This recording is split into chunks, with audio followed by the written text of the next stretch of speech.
When you're going through a master planning phase, you're making a lot of really big decisions that are going to have a big impact on your success or failure of a future sites or multiple sites. Simulation is a tool that is really good for somebody going through a master planning phase because it gives a level of detail, a higher degree of granularity into what is going to happen if you make certain decisions, and it allows you to see a level deeper than you would just on a static 2D drawing or with spreadsheets and high-level numbers. So simulation, just very briefly, is a way to recreate a system or create it for the first time in a virtual space and run that virtual world really fast for potentially several days or weeks or months. So when we go through master planning, we're not necessarily using the same level of detail that we would for maybe a conceptual or detailed engineering phase. It may be more high level, but nevertheless, it's going to allow us to capture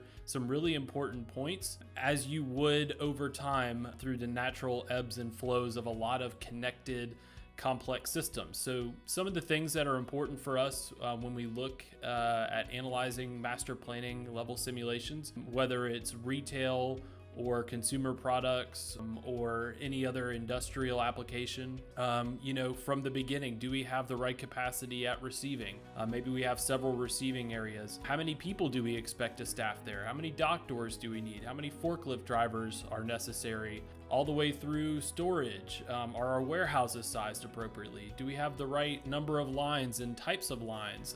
How are changeovers going to affect our ability to get product out the door? We're also going to be very interested to see what the expected OEE is going to be of our equipment, right? As we look at how we've got the right capacity and scrap and things like this. It's really important in master planning to make sure that you've got the right amount. We don't want too much where we're not using the assets that we have paid for and have invested in and aren't utilizing. We also can't have too little. We can't get to a peak time in the year and find out that we need a bigger warehouse. So that's what simulation and master planning allows us to do, is to help us right size what we need, make sure that you're making the right investment, test a lot of different scenarios and options of things that could happen, and make sure we land on the right one.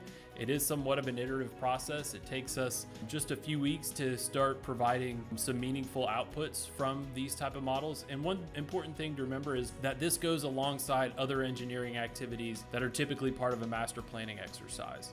So this is not something that, you pause a project for 4 to 6 weeks and wait for numbers to come out from a team like ours. This is something that happens alongside other activities that are already happening, and we bolt on to things that are already in motion. So if you've got an application coming up, if you're going through a master planning phase soon, feel free to reach out, give us a call. We'd love to talk to you.